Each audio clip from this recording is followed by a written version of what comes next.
नमस्कार दोस्तों, success study Baloda YouTube channel में आपका स्वागत है। 8th ग्रेड अभ्यास पुस्तिका के अंतर्गत कक्षा 8 विषय विज्ञान का पाठ 13 ध्वनि। आज के इस वीडियो में हम पाठ 13 ध्वनि के प्रश्नों के उत्तर लिखने का अभ्यास करेंगे। तो चलिए शुरू करते हैं हम आज का वीडियो। प्रश्न पहला, निम्नलिखित वाद्य यंत्रों के कंपायमान भाग लिखिए जो ध्वनि उत्पन्न करने में सहायक होता है ना। वाद्य यंत्र यानी जिन्हें हम बजाते हैं, है ना, और उनसे हमें संगीत की ध्वनि प्राप्त होती है ना। ठीक है, तो जैसे वीणा है, अब वीणा में जो कंपायमान भाग होता है जिससे ध्वनि उत्पन्न होती है वो होता है उसका तार, है ना। वीणा के तार होते हैं, वहाँ से हमको जो है ध्वनि प्राप्त होती है। इसी प्रकार से तबले में जो तानित झिल्ली होती है ना, उसको झिल्ली लगाई जाती है और उसके कंपन से हमें ध्वनि प्राप्त होती है। इसी प्रकार से ढोल में भी जो तानिक खोल होती है उसकी, है ना, जैसे झिल्ली होती है इसी प्रकार से खोल होती है। खोल बड़ी होती है, झिल्ली छोटी होती है, बस अंतर इतना है ना। बाकी उससे हमें ध्वनि प्राप्त होती है। इसी प्रकार से बांसुरी होती है। बांसुरी में छोटे छोटे छिद्र होते हैं, 7 छिद्र होते हैं। उन छिद्रों से हमें ध्वनि प्राप्त होती है ना। उसके बाद है झांझ, जिसे हम मजेरा भी कहते हैं। तो झांझ की जो प्लेटें होती है ना, उनके टकराने से ध्वनि उत्पन्न होती है, यानी प्लेटों के माध्यम से हमें ध्वनि प्राप्त होती है। ठीक है। प्रश्न क्रमांक 2, जब हम बोलते हैं तो हमारे शरीर का कौन सा भाग कंपित होता है, स्पष्ट करिए। इसका उत्तर होगा, जब हम बोलते हैं तो हमारे गले में वाक यंत्र कंपित होता है। कौन सा? वाक यंत्र।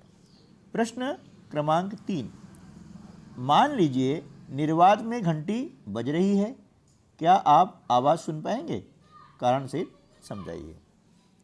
इसका उत्तर हो जाएगा, यदि निर्वात में घंटी बज रही है तो हम उसकी आवाज़ नहीं सुन पाएंगे, क्योंकि ध्वनि संचरण के लिए किसी माध्यम की आवश्यकता होती है। और निर्वात मतलब क्या होता है? निर्वात यानी वहाँ कोई हवा नहीं होती है ना। जब हवा नहीं है, माध्यम नहीं है, तो वहाँ पर हमें ध्वनि सुनाई नहीं देगी, है ना। इसके लिए आप जो है एक प्रयोग कर सकते हैं, कांच की बरनी लेकर के उसके अंदर आप घड़ी रख दीजिएगा और बरनी का ढक्कन लगा दें। ठीक है, तो उसमें हमको आवाज़ सुनाई नहीं देगी। प्रश्न क्रमांक 4, मनुष्य कितनी आवृत्ति की ध्वनियाँ सुन सकते हैं? इसका उत्तर हो जाएगा, मानव मतलब मनुष्य लगभग 20 कंपन प्रति सेकेंड, इसको बोलते हैं हर्ट्ज। क्या बोलते हैं? हर्ट्ज। और HZ उसका जो है संकेत है, प्रतीक है ना। तो 20 कंपन प्रति सेकंड बोले या 20 हर्ट्ज बोले, एक ही बात होती है ना। से 20,000 कंपन प्रति सेकंड तक की आवृत्ति की ध्वनियाँ सुन सकते हैं। प्रश्न क्रमांक 5, 2 अंतरिक्ष यात्री अंतरिक्ष में एक दूसरे के करीब तैर रहे हैं, क्या वे बिना किसी विशेष उपकरण के एक दूसरे से बात कर सकते हैं? कारण सहित लिखिए।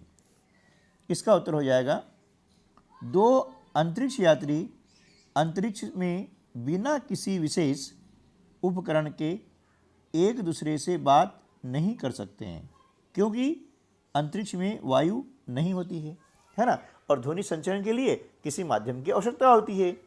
ठीक है ना। अब वह माध्यम नहीं है, इसलिए बातचीत नहीं कर सकते हैं। प्रश्न क्रमांक 6, एक वाद्य यंत्र का चित्र सहित वर्णन कीजिए जो हवा में उड़ाकर ध्वनि उत्पन्न करता है। तो हम देख रहे हैं कि यहाँ पर एक चित्र आपको दिखाया गया है ना।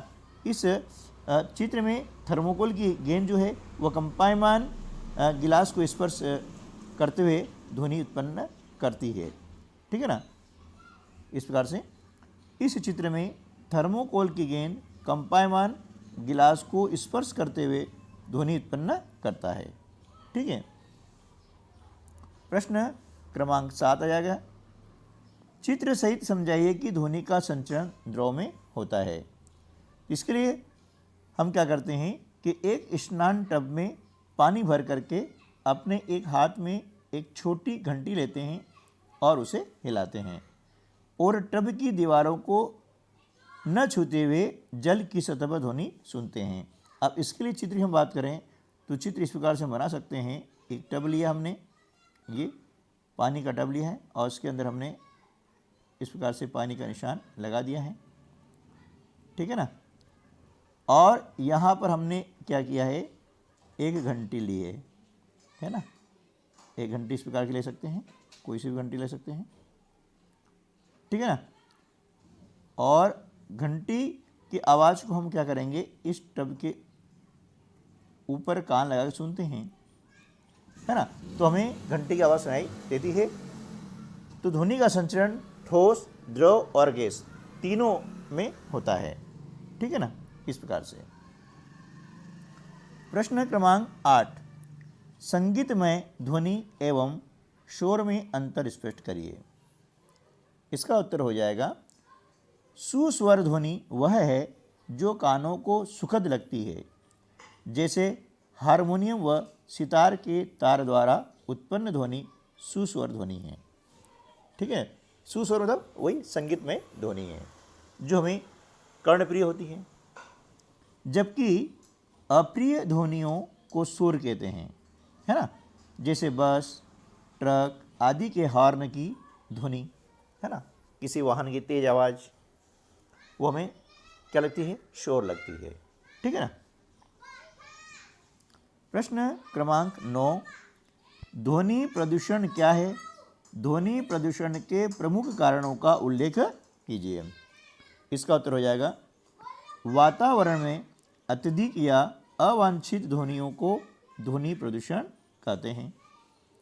ध्वनि प्रदूषण के प्रमुख कारण हैं वाहनों की ध्वनियाँ, विस्फोट, पटाखों का फटना, मशीनें, लाउड स्पीकर आदि। इसके अलावा तेज आवाज़ में टीवी चलाना, रेडियो चलाना, है ना, ये भी क्या होता है, ध्वनि प्रदूषण के कारण होते हैं। अगला प्रश्न है, मानव कर्ण यानी कान का नामांकित चित्र बनाकर उसकी कार्य प्रणाली को समझाइए, है ना। आप देख रहे हैं यहाँ पर एक चित्र दिया हुआ है। यह चित्र आपकी जो पुस्तक है, पाठ्य पुस्तक है, उसके अंदर दिया हुआ है ना। ये आपका कान है और कान का जो हिस्सा है ये वाला, इसका यहाँ बड़ा रूप है, इसे हम कहते हैं अंतरकान कहते हैं। और ये होता है कर्णपटह, एक झिल्ली होती है ना। और यहाँ से हमें आवाज़ अंदर पहुँचती है। उसकी जो क्रियाविधि है क्या है, वो नीचे हमने लिखी हुई है। चलिए उसको देख लेते हैं कि जब ध्वनि कान में प्रवेश करती है तो यह एक नलिका से गुजरती है ना, जिसके सिरे पर एक पतली तानित झिल्ली होती है। इसे हम कहते हैं कर्णपटह। ध्वनि के कंपन कर्णपटह को कंपित करते हैं। कर्णपटह कंपनों को आंतरकर्ण तक भेज देता है ना। वहाँ से संकेतों को मस्तिष्क तक भेज दिया जाता है। इस प्रकार हम ध्वनि को सुनते हैं। ठीक दोस्तों, तो आज के वीडियो में बस इतना ही। उम्मीद है कि वीडियो आपके लिए काफ़ी हेल्पफुल रहा होगा। यदि वीडियो अच्छा लगा है तो लाइक कीजिएगा, और चैनल पर पहली बार आए हैं तो नीचे जो लाल बटन है सब्सक्राइब का, उसे आप प्रेस कर दें, है ना, और बेल आइकन को दबा दें। इससे क्या होगा कि जैसे ही ऐसे हेल्पफुल वीडियो अपलोड होंगे तो उसका नोटिफिकेशन सबसे पहले आप तक पहुंचेगा। इस वीडियो के डिस्क्रिप्शन बॉक्स में 8th ग्रेड अभ्यास पुस्तिका के कक्षा 6, 7, 8 के सभी विषयों के लिंक दी गई है, वहाँ से आप जो है वीडियो प्राप्त कर सकते हैं। इसके अलावा यदि आप कक्षा 8वीं पढ़ रहे हैं और NMMS की परीक्षा दे रहे हैं तो उसके लिए भी नीचे लिंक दी गई है। मिलते हैं अगले वीडियो में, तब तक के लिए नमस्कार, जय हिंद।